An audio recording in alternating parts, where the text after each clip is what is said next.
Okay, so I'm Kari Stiles from the Puget Sound Partnership, and let me get my presentation up. Before I launch into how we use Miradi Share, I think I need to provide a little bit of information on who we are and what we do, because it'll make a little bit more sense. So I'm the Adaptive Systems Manager at the Puget Sound Partnership. That's a new position and a new team we're very excited about as of last week. So we are way up here in the northwest corner of the United States. It's the Puget Sound estuary and all of the contributing watershed. That's what we focus on at the Puget Sound Partnership. We're part of the EPA's National Estuary Program, but we are actually a state agency, just like Department of Ecology or Department of Natural Resources. The Puget Sound Partnership is a state agency. Zooming a little bit in on to show you what the Puget Sound is like.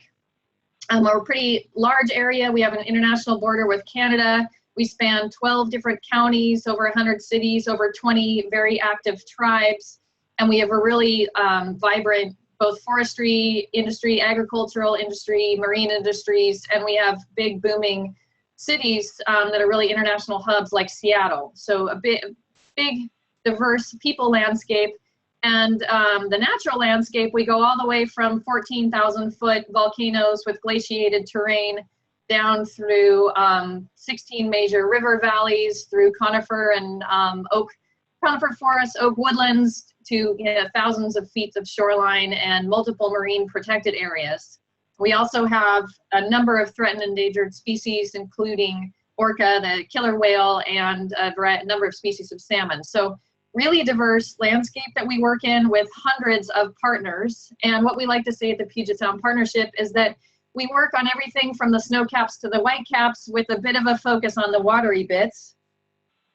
And when we were set up as a state agency in 2007, we were given the challenge of coordinating and leading the effort to restore and protect Puget Sound by 2020.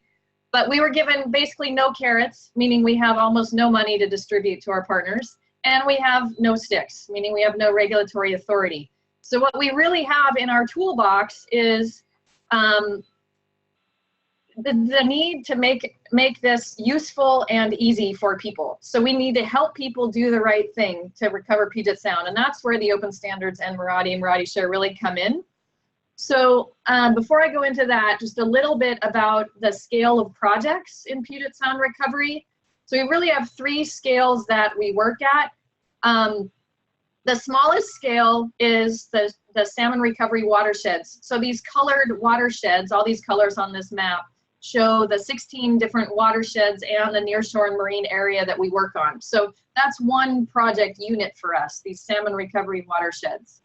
We then have a slightly larger scale, which is called the action area scale. And these are outlined with the thick blue outline. So you can see that there's anywhere from 1 to 3 different watersheds, anywhere from 1 to 3 different counties within an action area. Those are managed by what we call LIOs, or local integrating organizations. And unlike the salmon recovery watersheds, these areas really focus on comprehensive ecosystem recovery planning. So everything: species, habitat, water quality, water quantity, and human well-being. So this action area is really the intermediate scale. And then we also work, of course, at the entire Puget Sound wide scale. So we have a number of projects that really cover the entire Puget Sound. So you can imagine our biggest challenge is coordinating all of these efforts that all of our amazing partners are doing. So we're coordinating hundreds of partners across all of these multiple scales, and they all have slightly different priorities. So this is where open standards and Miradi come in. We adopted the open standards in 2009, and we're really using the open standards and Miradi to help us identify common goals, coordinate and accelerate collective action, and develop shared measures that allow us to track progress toward goals and adaptively manage our actions. And specifically with Miradi Share, it's really helping us do a few things over the past couple of years and really improving our ability to speak a common language. So using taxonomies, we're building a common language throughout Puget Sound. Again, using the taxonomies and what I'll show you, prototype files, we're increasing our ability to share and learn across these different geographies and partners. And then using Miradi Share, we're able to aggregate or compile information across these different projects using taxonomies and custom reports. That's my cue to shift to Miradi Share, and hopefully it works. There we go. So I'm logged in. Thanks, Dan, for the great introduction. I don't have to do a lot of basics. So I'm logged into my account, which gives me access to all of the Puget Sound files. This is our homepage with our adaptive cycle and our vital signs, or our targets that we focus on. And the first thing I'm going to introduce you to is the taxonomies that we use, or the program-wide template that we use. We use 9 different, if I click on this, yes, there you can see, we use 9 different Puget Sound specific taxonomies to organize our information. So these go, we've built off of the global or the standard taxonomies to develop some that are more specific to our Puget Sound needs and really resonate with our partners. So I'll just show you 2 examples here, and then I'll show you how we use them, these taxonomies across the different projects to really aggregate and compile information. So we have a Puget Sound specific direct threat taxonomy. In 2009, we called it a threat taxonomy. We got a lot of pushback from a number of partners saying they didn't want us calling agriculture or fisheries or forestry a threat. So we heard that, and we now call it our pressure taxonomy. So it's a list of sources of pressure that's very similar to the global taxonomy, the IUCN threat taxonomy, but we've modified it a bit to be more relevant to the Puget Sound area. So if you're familiar with the IUCN threat taxonomy, this will look very similar to you. So we ask all our partners using Miradi to tag any information related to threats to these pressure sources, so we know what they're talking about and they can share information across their projects. Another way that we've been using the taxonomy or template tool within Miradi Share is to develop a really simple, really rating scale. So we call this our priority taxonomy.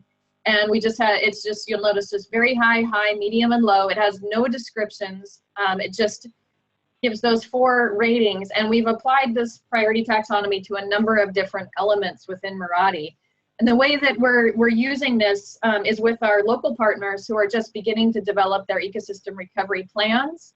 They often don't have the time or the resources or the expertise to do very rigorous threat ratings or strategy prioritizations right from the beginning. They're sort of translating existing plans into Miradi. And so this allows them to tag various elements at the appropriate priority level based on their previous plans.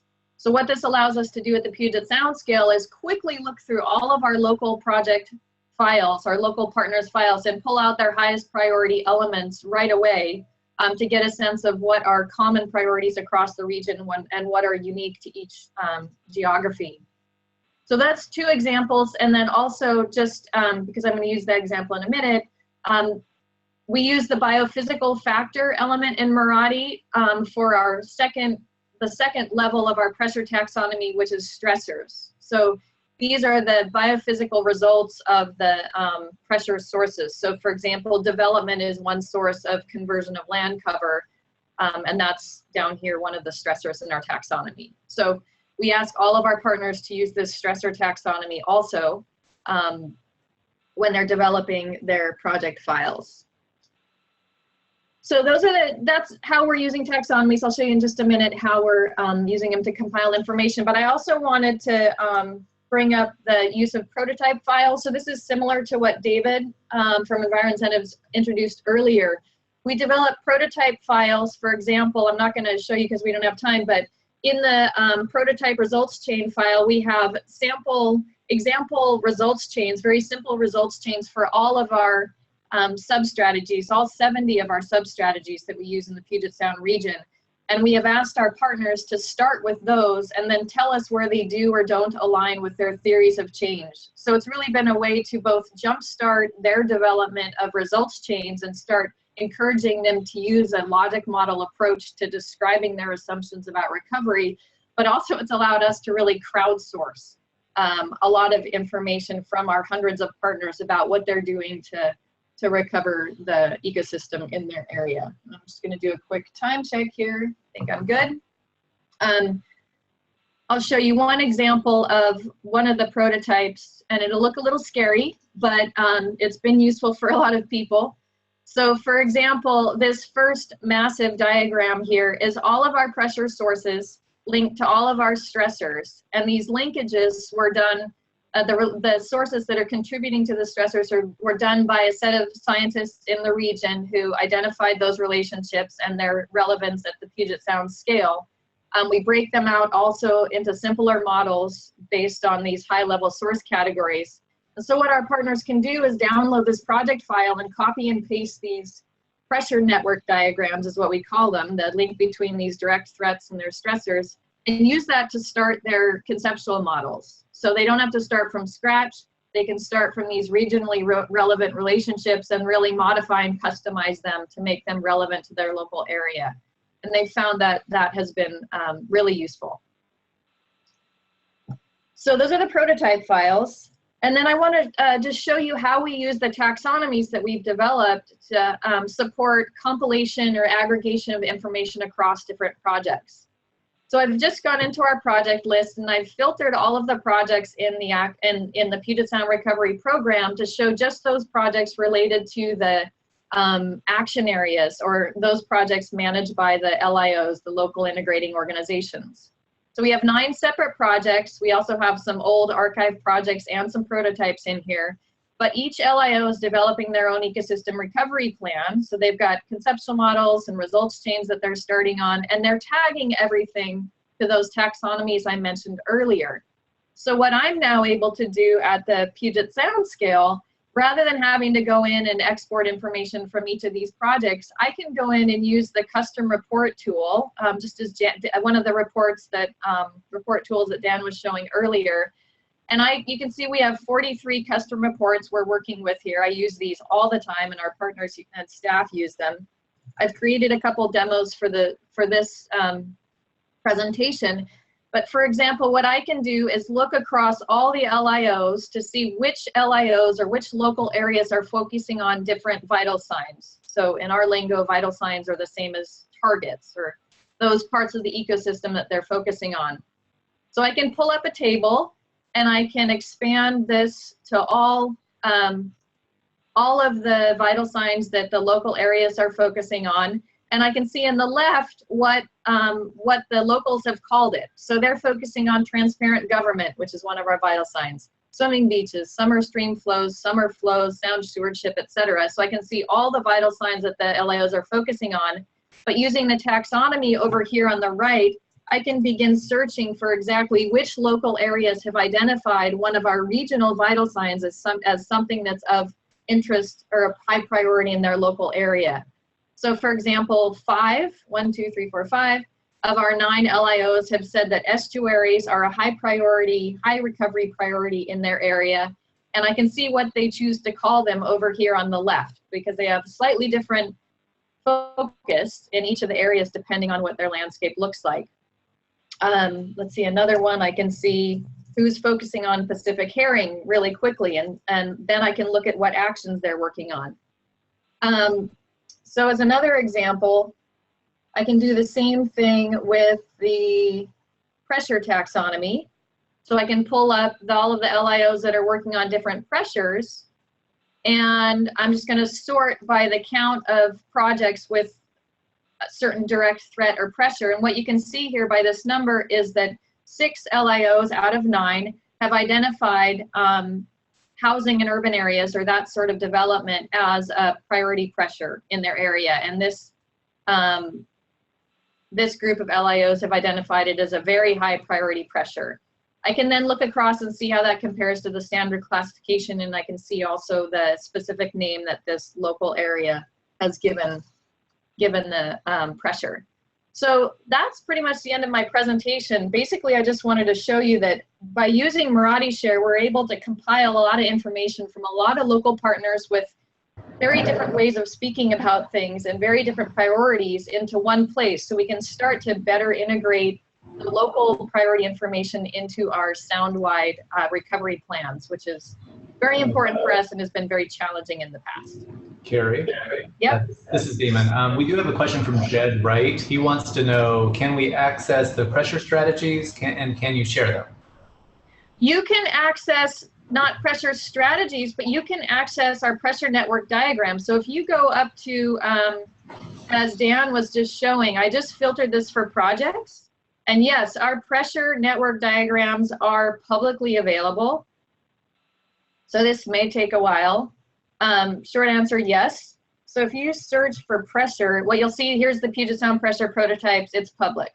So you can pull up those source stressor network diagrams if you want to. Download them and use them all you want. Great, thank you.